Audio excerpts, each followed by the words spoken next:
우리 이건희 동지가 토론해 주겠습니다. 공공운수노조 정치위원장 맡고 계신 이번 총선에서도 상당한 역할을 하셨죠? 한 거 없습니다. 예, 이건희 동지가 토론해 주겠습니다.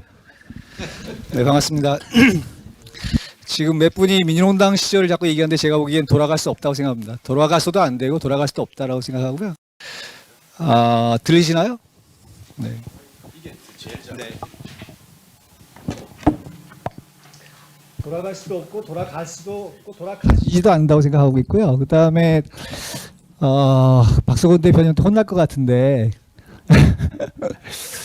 정말로 위기감이 있냐? 위기감이 있고 뭐 이게 이제 소위 대타협이 가능하냐? 제가 보기에는 불가능한 것 같다라고 생각합니다. 솔직히 이렇게 생각되고 제가 이제 92년도에 백기환 선거를 치르면서 울산 본부장을 했었습니다. 그래서 4개 단체가 모여서 한 다음에 선거 끝나고 우리 같이 하자라고 했는데 안 됐습니다. 울산같이 거대한 도시에서는 뭐 그래도 뭐 백화점은 아니어도 좀 슈퍼마켓 정도는 차려야 장사가 되는 거 아니냐 했지만 다 달라지고 왜 사상적 차이가 있다고 해서 제가 보기엔 과거 여기다 써놨지만 과거로부터 우리가 자유로우냐 민주농당 시절을 얘기하지만 민주농당이 왜 분열됐니 이렇게 물어보면 뭐 패권주의도 있고 여러 가지 있지만 사실은 사상 문제가 제일 크다고 생각합니다. 저는 북한에 대한 태도를 어떻게 가지냐에 따라서 그런 사상 문제를 해결할 수 있는 방법을 당내에서 못 찾았고 그게 뭐 정파 등록제지 이렇게 하다가도 안 된 부분이라고 생각하고 있습니다. 그렇기 때문에 그런 과거가 우리가 넘어설 수 있는지에 대한 고민을 해봐야 된다고 생각하고 두 번째는 합법적인 정당을 만들 때부터 소위 이제 뭐 당시 이제 합법적 대중정당 뭐 이렇게 얘기하면서 이제 그 소위 의회 투쟁과 대중 투쟁을 어떻게 할 거냐에 대한 부분들도 합의가 잘 안 된 부분들이 있어요. 그쪽이 이제 개량이라고 실제로 이제 개량이 된 부분들이 있는 거고 그것이 한국 사회에서 가지는 의미가 어떤 건지에 대한 부분들이 정리가 안 되면 저는 대타협이 불가능할 거다라고 생각을 좀 하고 있는 편입니다. 그게 이제 과거에 대한 얘기고요. 그래서 그런 과거가 제가 보기엔 현재를 발목을 잡고 있기 때문에 그 과거를 털려면 화끈하게 털어야 되죠. 오늘 발제자가 되게 마음에 드는데 되게 화끈한 발제를 해주셨는데 화끈하게 털지 않으면 이 부분들은 불가능하고 그건 또 다른 또 앙금을 남기게 될 거라고 생각하고 있습니다. 현재에 대해서 얘기하면 하나로 노동계급이라고 얘기한 부분들이 이게 되게 격차가 심해지고 노동운동의 잘못해왔기 때문에 노동계급 내의 분화가 되게 심각하게 진 부분들을 어떻게 할 거냐 진보정치 입장에서 이런 고민이 좀 있다고 생각되고요. 아까 노동의제가 실종된 부분들은 뭐 다 알고 있는 부분들이고 그것은 누구의 책임도 아닌 뭐 우리의 책임이라고 좀 볼 수 있고요. 그다음에 상대적으로 제가 좀 주목하는 부분들은 민주당에 대한 지지도가 되게 높다. 이게 뭐 설문조사가 나와 있는 부분들이고 그건 당연히 진보정치가 자기 몫을 못했기 때문에 민주당을 진보정당이라고 생각하는 사람들도 있고 민주당에 대한 기대 뭐 이런 부분도 있고 실제로 뭐 민주노총에서 웬만큼 했던 사람 다 민주당에 간 거 아닙니까? 가서 좀 됐으면 국회의원이라 되면 좋은데 다 떨어지고 그때 예비 경선에서 다 떨어지고 뭐 이런 게 나타나고 있는 게 이제 우리 현실인 부분들에서 저는 진보 정치라고 얘기하는 부분들에서 정치를 보는 기본적인 태도가 뭐냐라고 봤을 때 저희는 이제 대중 투쟁을 통해서 세상을 바꾸려고 하는 사람이라고 생각하면 정당 정치 또는 의회 정치하는 사람들은 저는 정치 권력을 통해서 세상을 바꾸고 싶어하는 사람들이다. 그때 그 두 가지가 어떻게 만날 수 있느냐를 고민하지 않으면 안 되는데 그런 부분들이 이제 우리한테 있는 부분들이다라고 생각합니다. 그다음에 이제 현실과 동떨어진 총선 기조와 중심적 투쟁 미비 뭐 여기 뭐 얘기 안 해도 될 것 같은데 오늘 조금 아까 저희가 이제 중집이 있어가지고 중집에서 총선 평가를 통과시킨 부분에 이런 내용이 있습니다. 민주노총이 정치를 전면적으로 개혁하는 국회, 노동이 중심적 가치로 됐으니 2020년 국회를 기조로 했지만 사실 말도 안 되는 기조였다고 생각되는 거죠. 왜냐하면 실력은 그것이 안 되는데 국회는 그래야 된다고 생각했던 부분들이 좀 솔직해질 필요가 있다는 말씀드리겠습니다. 미래에 대한 얘기만 좀 하고 끝내겠습니다. 민주노총이 정치 방침을 가질 수 있냐 이렇게 물어봅니다. 제가 민주노총 정치 현장 할 때도 마찬가지고 정치 방침을 가진다는 부분들이 대단히 중요한 부분들이기 때문에 지속적이고 장기적인 토론을 하자 했지만 사실은 토론이 잘 안 되는 부분들이 오늘 토론에 나오시니까 또 이런 토론 뭐 계속하자 앞으로 하지만 실제로 가면 잘 안 될 거라고 저는 죄송합니다. 잘 안 되더라고요. 실제로 안 되고 공개적이고 합법적인 토론, 뭐 소위 이제 북한 문제에 대해서 또는 코로나 이후의 새로운 사회에 대해서 자본주의를 넘는 새로운 진보적인 사회가 어떤 것인지에 대해서 토론하고 차이를 분명하게 드러내놔야 대중들이 그 차이를 이해하고 어디를 지지할 텐데 이걸 한번 까놓고 한번 얘기해 보자는데 잘 안 되는 부분들이 있어서 물론 이제 그것을 해나갈 수 있으면 좋겠다고 생각하는데 그러려면 좀 더 많은 내공들이 좀 필요하거나 솔직함이 필요하다고 생각하고요.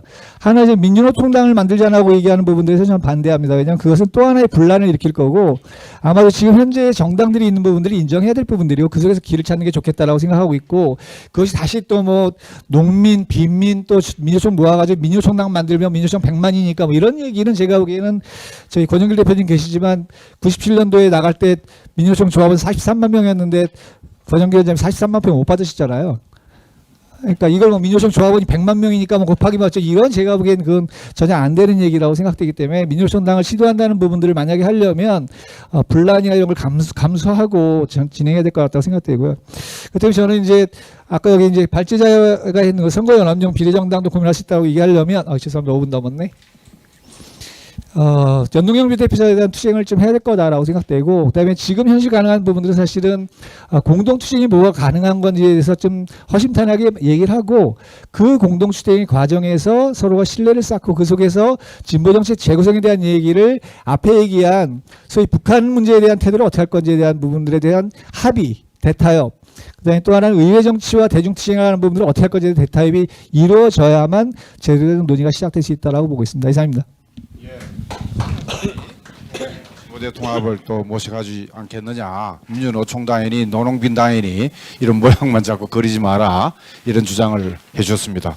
자, 다음으로 우리 서경철 동지 토론이 있겠습니다. 민주노총 경남도본부 전 사무처장, 지금 민중당 경남도당위원장, 이번 창원의 출마자였습니다. 네.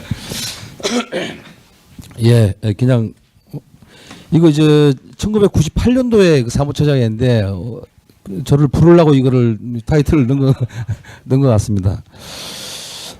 그때 이가미 위원님 하실 때 제가 사무처장을 1998년도에 제가 사무처장을 했기 때문에 그때가 아닌가 싶은데 이곳에 나와 있는 분 중에서 이번 총선에서 이 글에서 다 어느 발제도 다 나오는 1% 받은 사람입니다. 제가 1.05%. 당은 1.44%인데 당보다도 적게 받은 성산구에서. 저 때문에 떨어진 건 아닙니다. 근데 저는 이제 98년도에 그 민주노총 본부 사무처장을 할 때 저 97년도에 제가 감옥 갔다가 나오니까 국민승리 20일이 만들어졌더라고요. 나오자마자 저는 마이크 잡고 그 공단에 가서 대선 유세를 하고 그랬었는데 그 당시 흔히 말하는 자민통 진영에 있는 동지들은 민주노동당의 국민승리에 참여하는 것에 대해서 상당히 부정적인 태도를 취하고 있었어요. 그 당시에는. 근데 저는 바로 나오자마자 결합을 했고 민주노동당의 창당에 적극적 해안도 주장했던 그 사람이었죠. 그 이후로 이제 흔히 말하면 자민투 동지들이 이제 민주노동당으로 결합에 들어왔었는데 저는 그 당시에 종연합에서 내놨던 그 10년의 전망 3년의 계획인가에 대해서 상당히 비판적 입장을 갖고 있었습니다. 왜냐하면 진보정당의 합법적 진보정당 운동 노선은 그 이전에서도 흔히 말하면 자민턴의 어떤 이런 변혁운동 노선에서도 중요하게 자리매김하고 있었는데 그것을 지키지 않았다는 것이죠. 그리고 그것을 지키지 않고 민주노동당으로 온 과정에서 반성적 평가가 없었던 점에서는 문제를 제기했던 사람입니다. 그 이후로도 민주노동당에 대해서 노동자 중심의 이 계급정당을 굉장히 중요하게 생각해왔고 그 실천을 해왔던 사람이기 때문에 제가 좀 더 쓴소리를 민중당 내에서도 쓴소리도 많이 하고 통합진영 내에서 그런 목소리를 많이 냈던 사람이고 현재도 그렇게 또 돼 있습니다.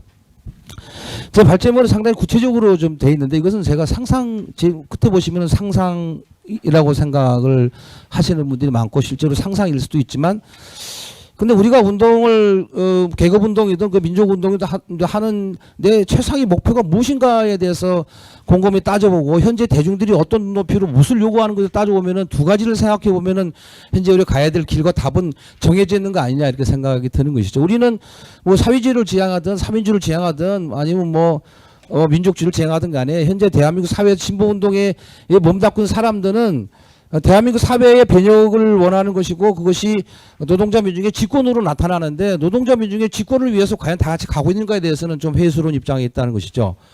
그럼 독자적으로 실현 가느냐? 독자적으로 실현 가능하지 않다고 보는 것이죠. 그럼 결국에는 답이 나와 있으면은 노동자 민중의 집권으로 가는 길이 있어서 과연 어떻게 각각의 운동 세력들이 복무할 것인가 문제를 깊이 있게 성찰을 해야 되는데 안 될 것이다, 안 된다 이렇게 생각하면 결국에는 뭐 제가 글에 잠깐 썼습니다만은 대를 이어서 혁명을 해야 되고 대를 이어서 변혁을 해야 되는 이런 또 상황이 발생하는 게 되는 거죠. 왜냐하면 지금 제가 20년 만에 보는 그 선배님들이 계시고 10년 만에 보는 선배님들이 다 돼버렸거든요. 저보고 이제 아까 저 정동지 그 왜 이렇게 늙었냐고 그러는데 10년 만에 봤기 때문에 당연히 늙을 수밖에 없죠. 10년 동안 몇 번의 우리 고충을 겪었습니까? 저도 그 고충을 겪었던 사람 중에 한 사람인데, 근데 현재 여기 와서 그러면은 아마 안 될 것이다 하면은 뭐 어떻게 할 건데라는 그런 의문이 저는 들었고요. 그래서 거기에서는 이번 선거를 치르면서 곰곰이 이런 생각을 했습니다. 그럼 대중들이 무엇을 원하는지 현장에 한번 가보십시오. 저는 뭐 농민들 빼고 뭐 일반 뭐 이렇게 뭐 활동가들, 노동운동가들 빼고 현장에 가서 현장의 노동자들이 각성돼 있는 조직화된 노동자들이 활동가들이 무엇을 원하는지에 대해서 다시 한번 돌아올 필요 있겠다는 거죠. 그들이 원하는 것은 뭐냐면은 최소한의 후보도 아니면은 그 다음에 뭐냐면은 통합정당 아니면 단일정당이라는 거죠. 진보정당에. 그것은 오랫동안 민주노동당 시절부터 이어져 왔던 노동자들의 조직된 노동자들이 갖고 있는 희망입니다. 그 희망들을 우리가 꺾어왔던 것이 현재의 모습이고 그것이 결과로서 현재의 모습이 나타나 있다는 거죠. 1% 정당, 0.1% 정당, 뭐 정의당 9.2%지만은 예전에는 통합진보당이 10%까지 갔던 적이 있었잖아요. 거꾸로 됐지 않습니까? 또 언제 또 거꾸로 될지 모릅니다. 근데 그 수준 자체가 한 20년 가까이 동안 10%대에서 계속 유지되고 있다는 겁니다. 변화되지 않고. 이걸 넘어설 수 있는 길은 무엇이냐? 현재는 출발은 저는 목표는 우리가 갖고 있던 운동의 목표를 가지고 현실은 우리가 대중들의 눈높이에 맞춰서 시작해야지만이 모든 것이 풀리지 않냐는 거죠. 나머지는 다 버려야 한다는 겁니다. 운동의 기득권이 이런 건데 버리지 않으면 절대 답이 없다고 생각하고 아마도 2020년 22년 3월 9일 날 대선 때 참패할 것이고 2022년 6월 1일 날 지방선거 때 다 참패할 겁니다. 왜냐하면 현재 민주당이 대통령도 민주당이고 광역단체장의 3분의 2가 민주당입니다. 4분의 3입니다. 기초단체장의 3분의 2가 민주당입니다. 지금 국회에 거의 3분의 2가 민주당입니다. 이런 상황에서 1년 10개월밖에 남지 않은 대선에서 어떻게 진보정당이 도약을 하고 발판을 세워서 2022년도에 6월 1일 날 지방선거 때 진출할 수 있는 것에서는 상당히 어려운 숙제를 가지고 지금 얘기하고 있다는 걸 저는 그런 생각이 듭니다. 특히 정의당 같은 경우에는 비례정당으로서 자리는 잡을지 모르겠지만 지역구에서는 다 참패할 거라고 봅니다. 민주당이 다 나갈 것이기 때문에. 양보 없이 나가서 민주당은 당선이 되고 진보정당은 다 따를 것이 사실 예견되는 그런 상황입니다. 현실이 좀 그렇다고 보죠. 그런 데서 우리들이 오늘 토론의 어떤 결론에 가까이 가야 한다고 생각을 저는 합니다. 특히 민중당 같은 경우에는 민주당 뭐 내부에서 뭐 이런 얘기 뭐 하게 되면은 이제 이 보고 있는 동지들이 저를 굉장히 안 좋게 생각하겠지만 민중당은 현재 상황에서 1%의 어떤 선거의 득표에 대해서 내부적으로 여러 가지 목소리가 있는데 이대로 안 된다는 것은 중론입니다. 그럼 어떻게 할 것인가에 대해서는 견해 차이가 존재한다고 생각하고 저같이 견해를 갖고 있는 사람도 다수 있다고 봅니다. 근데 저 같은 견해를 갖고 있는 사람이 제가 오늘 토론의 모든 자료들을 다 우리 경남노당의 당원들한테 다 공유를 했어요. 모든 당원들에게 다 공유하고 활동가들한테 공유하고 토론해서 의견을 주라고 얘기했고 실제로 몇 번의 토론을 했는데 대체적으로 이런 견해죠. 뭐냐면은 필요는 하나 현실 가능하지 않다. 두 번째 필요하나 현실 가능한가. 세 번째 민중당 내에서 정파적으로 동의가 될 거냐 이런 거죠. 그 다음에 마지막으로 자강이 더 필요하다. 이런 논리들이 형성돼 있어요. 그중에 현재로서는 민중당의 차기 주도부 집행 선거 얼마 남지 않았지만은 자강이 더 중요하다라는 입장이 더 강한 것 같습니다. 그래서 아마 이것도 현실적인 현안인데 난간에 붙을 수 있다고 저는 생각을 하는 거죠. 그러나 아까 말씀드리도록 노동자 민중의 집권이라는 것이 이 상태로 와서는 불가능한 상황에서 대를 이어서 또 변혁운동선을 써야 되는데 그렇게 가야 되느냐 말인 거죠. 그래서 현실적인 대안을 내세울 수밖에 없다. 그것은 여기서 동지들이 어려움을 겪고 있지만 현실적인 대안을 내세울 수밖에 없는데 그 기존에 있는 뭐 정당 간에 또는 정파 간의 어떤 연합과 합종회의에서 어디 뒷방에 뭐 앉아가지고 합의한다고 되는 문제 절대 아니라고 생각합니다. 저는 농민들이 노동자들이 따로 모여가지고 합의할 수도 되는 문제는 아니라고 생각하고 제일 중요한 문제는 저는 노동정치라고 생각합니다. 이 노동정치가 사실은 뭐 계급운동 중심으로 해서 정치 세력화를 해서 노동자 민중이 집권하자는 거 아닙니까 사실은. 그럼 거기에 충실하게 하게 되면은 노동자들이 어떻게 노동자 민중 집권을 위해서 진보정당의 목소리를 내도록 만들어줄 거냐의 문제가 우리의 과제가 있는 것이지 우리가 그들을 끌고 와서는 안 된다고 생각하는 거죠. 그러면 대중들이 이렇게 원하고 있는 방향대로 우리는 문제를 풀어야 한다고 생각합니다. 그것이 뭐냐 저는 민주노총이 현재 안에서 단일 진보정당 불가능하다고 봅니다. 그것은. 그럼 저희 정당 간에도 불가능하다고 봅니다. 저는 그렇다고 생각합니다.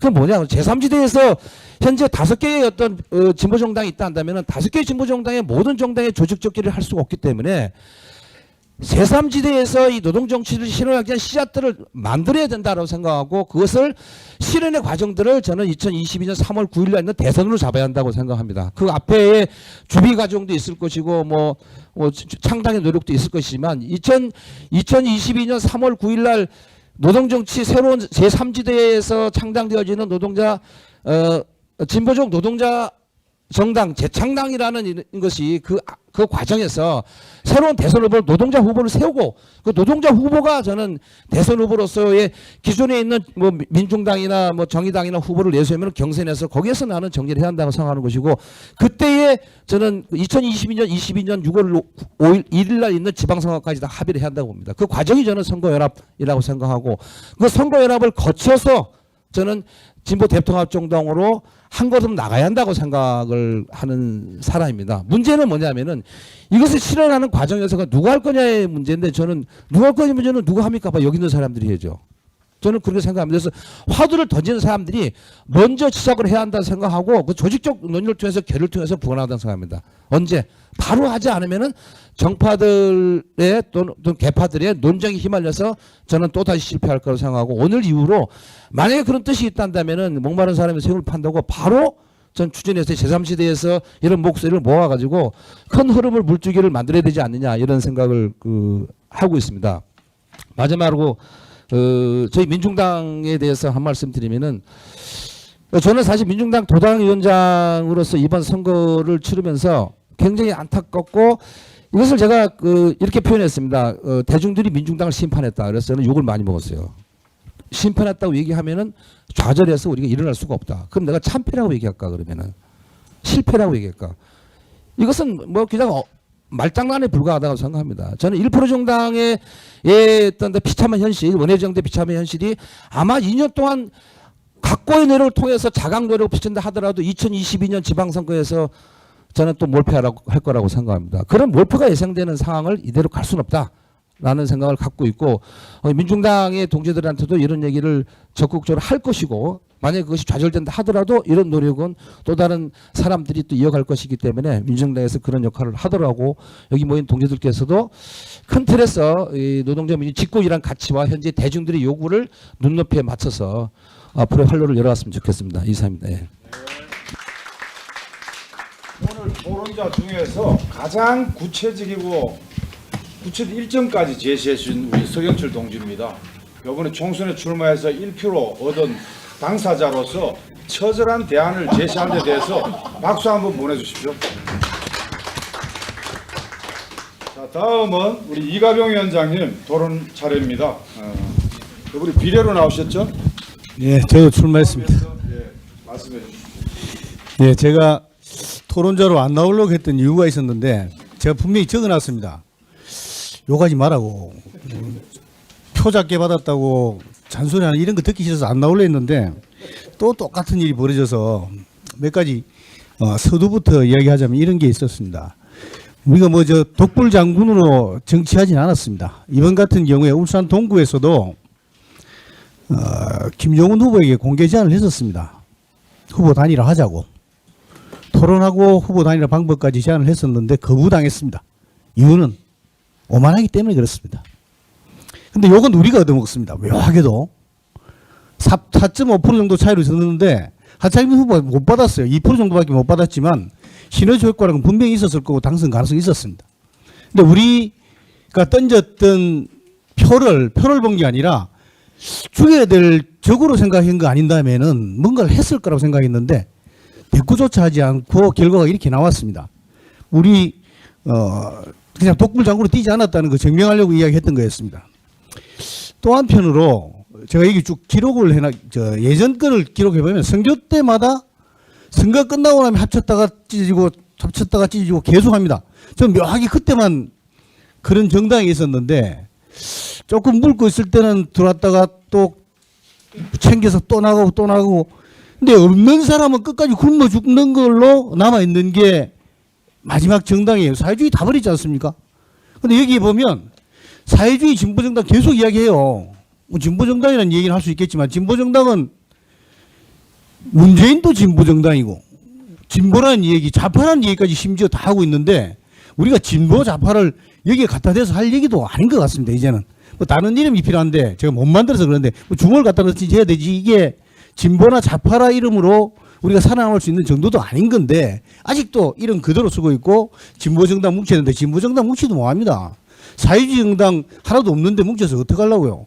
비정당이 유일하게 출마 안 해서 욕을 덜 얻어먹는데 다음에 정당 만들어서 출마하면 우리처럼 요거듬 같으면 잘해야 됩니다. 우린 이 요거듬 싫어서 이런 자리 잘 안 나올랍니다. 우리 요거듬을 잘못 저지른 적이 없습니다. 2년 버린 적 없고 10년 버리지 않고 꿋꿋하게 적지만 적은 인원을 버티고 있는 사람들을 조롱하듯이 이렇게 불러서 요구하면 민주당 지지 안 했습니까? 옛날 대선 후보 때 이명박 박근혜 안 된다고 민주당 지지 시민사회단체 다 했잖아요. 그리고 자리 다 찾아갔지 않습니까? 근데 왜 그런 욕들은 안 하고 우리에게 욕을 해요? 전 이런 사람들이 지키고 오래 있어지면 20년밖에 됐습니까? 진보정당. 그래놓고 집권한다. 전 저대에서 안 된다고 생각합니다. 꾸준하게 이런 것들이 토대가 쌓여야 다른 사람들이 우리를 믿고 지지를 하죠. 진보정당 한다는 사람들이 놀산 가서 민주당하고 같이 하는데 뭐가 다르다고 보겠습니까? 민주노총이나 국구닥에 서 있는 조직이 당당하게 자리 잡고 있으면서 검증된 사람은 내보내야 되는데 그런 사람들이 다 민주당 가서 출마하는데 어떤 사람이 민주노총을 보고 든든한 배라고 생각하겠냐 이거예요. 여기 민주노총으로 단결해야 된다. 단결하기 전에 각 정당에서 나서가 이 선거 빼먹기 위해서 다 출마시켜서 다 갉아먹었잖아요. 그 정당하지 못하도록 그리고 당당하게 크지 못하도록 민주노총 만들었던 게 더 문제였는데 이런 거에 대한 진단은 하나도 없습니다. 할 필요 없다고 생각하는 거예요. 뭉쳐서 가면 된다. 뭉쳐서 안 해봤습니까? 그리고 뭉치는데 반대하지는 않습니다. 지난날에 대한 반성이 없는데 뭉치시겠냐는 거죠. 저는 그래서 옛날 얘기를 적어봤습니다. 뭐 어떻게 해서 헤어졌는지 1인 7페이지 하다가 싸그리 가져가니까 남을 방법이 없으니까 떨어져 나온 거 아닙니까? 그리고 신념 다르고 이념 달라서 떨어졌다가 또 선거 때니까 또 뭉쳤다가 또 헤어졌는데 이런 정당을 쳐다보고 있는 우리 민주노총 조합원들이나 노동자들이 야 저거 믿을만 하겠다. 아유 어떻게 그런 꿈 같은 소리를 하시는지 모르겠는데 저는 아니라고 생각합니다. 시작은 다시 해야 된다고 생각해요. 저는 이런 것들을 다 알려내고 그리고 우리 현장에 있는 조합원들이 저 사람들 믿을 수 있겠구나. 싸우는데 우리 열심히 싸웠다고 하지만 촛불 끝나고 난 다음에 제일 먼저 해야 될 일이 뭐였습니까? 대한민국 내 유일하게 감옥 갔던 한상균이었습니다. 한상균이 안 부르셨잖아요. 촛불에 희생된 사람이 그 사람밖에 없었는데 대통령은 민주당이 가져갔지만 희생된 사람에 대한 복원도 안 시켜줬던 그런 정당이 진보정당이고 좌파정당이라는 얘기를 듣고 있는데 우린 아무것도 못했지 않습니까? 이런 거에 대한 반성이 필요하지. 국회의원 1명 되면 뭐하고 15명 되면 가능합니까? 만일 과반수 국회의원을 잡았다. 재벌들 돈 갖다 주고 10명만 데리고 가버리면 정리해고제 통과 못 시키는데 그거 못 시키는데 그거 우리 하려고 했던 거 아니잖아요. 민주노총이라는 조직 자체가 힘을 가지고 정당들을 지도할 수 있고 끌고 갈 수 있어야 된다고 생각합니다. 전 민주노총이 잘못한다라고 있는 것 중에 가장 큰 거는 야당이지만 꼴보기 싫다. 한국 미래당 그걸 그냥 버리는 게 아니라 이 여당을 압박하는 수단으로 그 사람들에게 법을 가지고 만날 수 있어야 되고 힘을 줄 수 있어야 되는데 그렇게 안 한다는 데 문제였습니다. 왜? 민주당만 다였고 미래당은 죽여야 될 조직이라고 무조건 그렇게만 평가해 놨다 보니 활용을 해본 적도 없고 이야기해 본 적도 없었습니다. 그걸 하자는 게 아니라 그런 형태의 정치적 역량을 발휘하는 대중 조직이 될 수 있도록 민주노동당이 갔으면 좋겠다는 게 바람이고 정당은 각자의 신념과 이념으로 갈 수 있다고 생각합니다. 그러다가 아까 말씀하셨듯이 뭔가 정치적 이슈가 생겨서 같이 싸울 때 같은 목소리 내고 그리고 국민들이 던져줄게 같이 있었으면 좋겠다는 게 저희들도 똑같은 생각입니다. 최저시급 1만 원 5년 전에 민주노동당에서 제안했었습니다. 민주노총마저도 콧방귀 뀌었습니다. 근데 이게 대통령 이슈 선거에 이슈되고 국회의원 선거에 이슈가 되어버렸습니다. 진보정당들이 하는 역할들이 그런 차원들의 하나씩 밟아가는 단계를 거쳐야 되는데 우리는 그걸 안 하고 있으면서 남 탓하고 있어서 전 제 탓 안 했으면 우리 탓 안 했으면 좋겠습니다. 저희들은 죽을 때까지 이념 신념 버리지 않고 다른 사람들 곁에 해끼치지 않으면서 진보정당 길 가는 사람들로 남고 싶습니다. 그리고 같이 하자는데 반대하지 않겠습니다. 가는 길에 오는 길이라는데 반대하지 않겠고, 그리고 제대로 된 우리 옛날 평가해가면서 가는 길에 여러분들도 저희들도 같이 갔으면 좋겠다는 생각입니다. 예, 고맙습니다. 예. 이화병 위원장께서는 이 노동 계급의 독자성, 노동 정치의 독자성을 확고하게 지키고 어디서 뭐 높낮이 많고 적고 이런 것보다는 확고하게 견제하는 것을 굉장히 강조를 하셨습니다. 그런데 용무도 토론에 나와야 돼요. 정치가 서로 토론하는 거잖아요. 그래서 자주 모시겠습니다. 네. 자, 그 다음에 우리 이성철 동지 변혁당 집행위원장 이성철 동지 토론을 듣겠습니다. 예, 반갑습니다. 마지막으로 토론을 하면 제일 좋은 게 앞에서 중요한 이야기들 다 짚어주셔가지고 생략할 수 있는 부분들이 많은 것 같아요. 그래서 특히나 4.15 총선 평가 관련해서는 앞에서 나오신 이야기들과 대동소이하기 때문에 간단하게만 짚고 넘어가자면 저는 민주당의 압승 혹은 미래통합당의 몰락 이렇게 해석하는 건 좀 무리가 있다고 보여집니다. 양당 정치가 다시 한번 확립되고 강화된 정도로 봐야 될 것 같고 민주당도 미래통합당의 존재 없이는 자신들이 과반 이상을 가져올 수 없다는 걸 알기 때문에 아마 이와 같은 양당 정치 구조가 계속 갈 수밖에 없는 구조가 될 거다라는 생각은 듭니다. 다만 한국 정치의 주류는 교체된 것으로 봐도 무리는 없을 것 같습니다. 예컨대 정부와 국회, 또 사법부, 또 지방정부까지 소위 4대 권력을 민주당이 모두 장악했기 때문에 이제는 야당 탓 못하고 자신의 권력을 실험할 수밖에 없는 이 단계는 이뤘다고 봅니다. 근데 다만 전 두 가지는 좀 특이하다고 보는데요.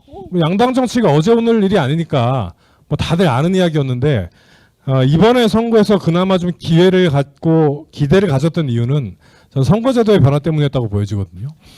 근데 제도는 절대로 구조를 허물지 못한다는 게 이번 선거를 통해 드러난 거 아니냐 보여집니다. 아무리 좋은 제도를 만들어도 비례의장정당이라는 이 세계 정치사에 남을 창발력이 발휘되는 순간 손을 쓸 수 없게 되잖아요. 그러면 이것보다 좀 더 나은 제도를 만들었으면 더 나아졌을 거냐? 저는 그렇게 보지 않는다는 겁니다. 그리고 개혁 연대론도 마찬가지로 이번에 조정을 울리지 않았나 보여집니다. 창원과 울산에서 보여주듯이 민주당의 배려 없이 개혁 연대론은 벌어지지 않고, 그리고 개혁 연대를 하려는 순간 민주당을 개혁 세력이라고 치켜 세워줘야 되기 때문에 결국은 진보 정당의 가수로 설제가 줄어드는 이런 역설들이 계속 발휘될 거다라는 것이죠. 민중당과 정의당 관련된 얘기들은 앞에서 다 이야기하신 거라 따로 이야기하지 않겠습니다만, 저는 민주노총에 대해서 앞에 이야기가 없어가지고 좀 아쉬운 부분이 녹색당에 대해서 그토록 단호했던 민주노총 중집의 지지처리 결정이 왜 민중당에 대해서는 예외로 작동할 수밖에 없었느냐는 평가를 좀 남겨야 된다고 보여집니다. 물론 형식적으로는 민중당 중앙위원회의 결정이 없었기 때문에 당 총회까지 거친 녹색당과는 경우가 다르다라고 이야기할 수 있지만 아마 이야기하시는 동지들도 이게 말이 되나 싶은 생각 하실 거예요. 저는 이 당 대표단 회의를 통해서 표결을 통해 결정하고 또 이 결정을 국회 정론관에서 당 대표의 입을 빌어서 비례의장정당에 참여하겠다라는 선언을 한 상태에서 녹색당과 다른 이중잣대를 들이댄 것 관련해서는 민주노총도 이번 선거 대응 과정에서 좀 많이 휘둘린 것 아니냐는 비판을 면키 어렵다고 보여집니다. 그 외에 좀 민중공동행동 이야기를 하고 싶은데요. 앞서 발제자께서는 민중공동행동이 특정 정파 중심으로 운영되고 있어서 또 다양한 정치적 입장이 있어가지고 민중공동행동 중심의 선거를 치르기 어려웠다는 이제 발제가 있었는데 저는 별로 동의하지 않습니다. 그러니까 민중공동행동 안에서 변혁당은 매우 소수이지만 특정 정파 중심으로 운영된다는 인상을 받지도 않았고 또 소수임에도 불구하고 전체 전선을 확대하기 위해서 많은 논의들이 치열하고 솔직하게 오가는 공간이었다고 생각해요. 그래서 저는 민주노총이 이번 총선에서도 시민사회단체와의 좀 연대를 위해서 민주공동행동을 좀 희석화시키고 증발시키는 방식보다는 그동안 싸움을 함께 해왔던 민주공동행동과 이번 총선을 돌파하는 게 올바르지 않았느냐라고 평가하고 있습니다.